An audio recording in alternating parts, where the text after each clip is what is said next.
بسم الله الرحمن الرحيم. الحمد لله رب العالمين وبه نستعين على أمور الدنيا والدين، وصلى اللهم وسلم على سيدنا محمد وعلى آله وصحبه أجمعين. أسعد الله صباحكم ومساءكم ولياليكم أينما كنتم وحيثما حللتم. walaalaha Soomaaliyeed meel joogtaan ba Ilaahay subhanahu wa ta'ala idinku amaayeelo cidii bandhibka Allah ka qaado cidii dan la lahu fiyo inta baahan Allah deeqo inta bugta Allah bogsiyo intii dhimatay Allah u naxariisto waalidiintan Allah u naxariisto annagana Allah nooga daba naxariisto dalka diinta dadka iyo dawladnimadaba Ilaahay subhanahu wa ta'ala haynoo badbaadiyo siyaasiga Soomaaliyeed oo wajiye badan leh wajigiisa dhabta ah inaan Soomaali baro waa hawlahay ninkii dabcayn uu isqariyo dah isku rogo dah gadaashiisa ka soo hadlo inaan daboolka ka qaado waa hawlahayga ninna inaan loo joojin xaqiisana la siiyo qof walbana dusha laga saaro waxa uu yahay iyadoo aan waxba khalad lagu tirin waa hawlahayga dalkan ugu shaqeeya dalkan ugu adeega ilaahayna waa ugu dhawaada min baab inkaarul munkarka in la radiyo dalkaas waa baaba'ay dad baa ka shaqeysta siyaasiyiin la yiraahdo oo aan damiir lahayn lacag iyo qabyaalad iyo balaayo dhan ka shaqeysta nimanka inaan daha ka qaado hawsheedi way waana ilaahay waxaan ugu dhawaanay qodobka ugu horeeya maanta waxa kawaanka ii saaran nin bariyahan buu qora hadla mikrafoon qaatay meel walba wax ku qora ka sheekeeya saddex arrimood qabyaaladu ka sheekeeya qaran dumisnimadu ka sheekeeya نصق كشكية انت بحسن بكو ايديا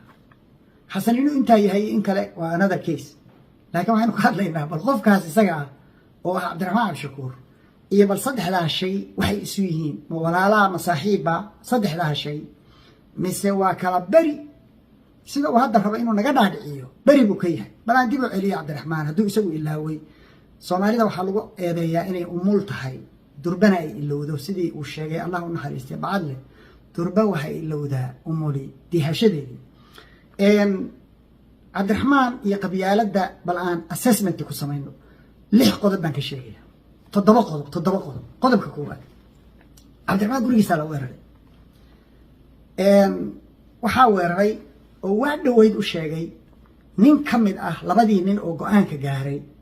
oo ku yiri aniga iyo hebel baa ku weeraray hebelkuna waa khayr ninka kale ma sheegayo hada saga iskeeli doona marka loo baahdan sheegi doona anaga ku weerarnay farmaajana bari buu ka ahaa Cabdiraxmaan farmaajo uu eedeysan ficilkana waxa fuliyay Saadiq John oo amarka la siiyay dadkii la laayay iyaga laayay farmaajana xabad kama ogeyn markii loo sheegayna khaladka uu galay farmaajo waxay ahayd yes the back stabs with him isaga madaxweynaha dalka ka prime minister ka shaqada ka qaaday kan kalena uu eriyo صادق جون شغلك قاضي صدح دابا انه عيريه ما حرحرو لكن خلط كاسو قال يسو وكا قد عبد الرحمن ولا حري شير جرايد بقبتي هذا الكيعان كبحي ايو يري عبد الرحمن يري رك انيغا مرتي مقدشو يغو اباي وهرري عبد الرحمن يا بيس بحمر كما دهان نينكا uu sheegaya waa farmaajo isaga biyis xamar bay ku dhashay maxaa xamar kaga yeelatay marti uu ku noqday waa reer hebel maaha عبد الرحمن يا قبيالته ساسي يسولان دشين isagu xataa iyo aabihiin ma dagaan shuqulna kuma leh waa reer hebel oo aan ka xiga meesha dagan qodobkaas waa qodobka koowaad ka labaad mudaharaad baa abaabulay karfoon buu qaatay magaaladu dhex qaaday farmaajo madaxa wuxuu yiri wiil yar oo mikrofoonka haystay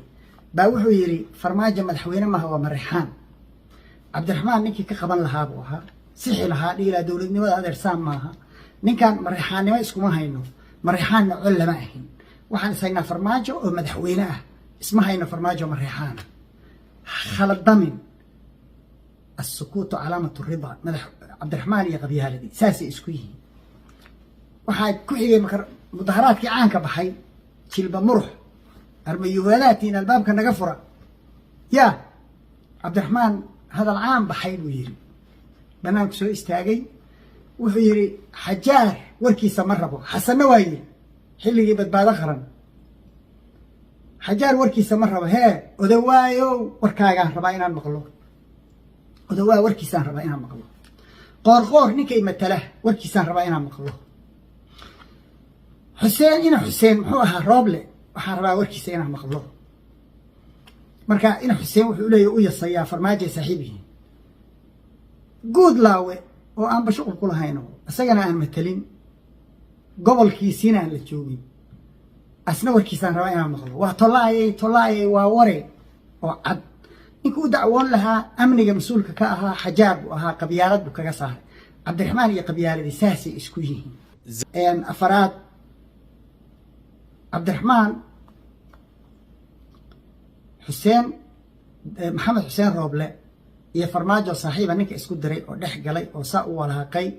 oo ninka intuu qarasti ku kaakiciyey ka dhaadhiciyey inuu farmaajo la diriro markii dambana xafiiska isku soo masawiri jiray cabdiraxmaan abshakuur buu ahaa iyadoo laga fujiyey masawirkii madaxweynaha iyadoo inta khudbo uu u qoray isagii xasan sheekh intay u qoreen uu soo istaagay yiri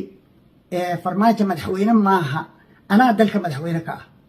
ninkii dhihi lahaa warkada war dowladnimadu sahan maaha cabdiraxmaan abshakuurka hadda dowladnimada nooga sheekeeyo ma hadduu bartay soo ma aqoon PhD-diisa waa watay siyaasaddana saas u yaqaan muxuu u qaban waayay bal waaba isku soo sawiri jiray iyagoo 5 ah oo habar gidira oo geesaha ka fadhiya maxamed xuseen rooble macruuf weey waa la yaqaan cabdiraxmaan waa ka qabyaalad saas ku yahay marka toddobaad cabdiraxmaan doorashadii markii la galo teendada la galay uu sharaxay 15 cod buu helay xasan oo 4 sano iyo barkiisii uu mucaarad ku ahaa kuna eedeynayay inuu musuqle ahaa dalkan aan lagu aamini karin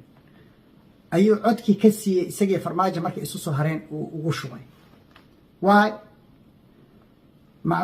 cabdiraxmaan ma wuxuu xasan ku doortay inuu waddanka horumariyo ma wuxuu ku doortay inuu aamin yahay oo uusan dalka dhacayn ma wuxuu ku doortay inuusan qabyaaladiista ahayn waxaasoo dhan uu ku yaqaanay hadda uu ku sheegayay muxuu ku doortay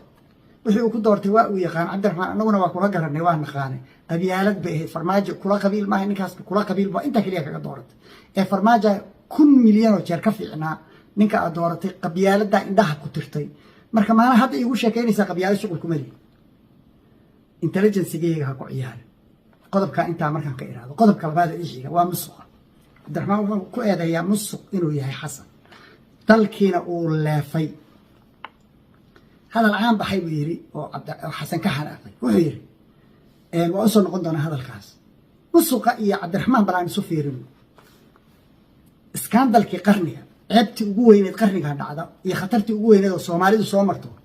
waxay ahayd saxiixii uu ku saxiixay badeena dalka Kenya isagoo in yar oo lacag ka qaatay cabdiraxmaan iyo musuq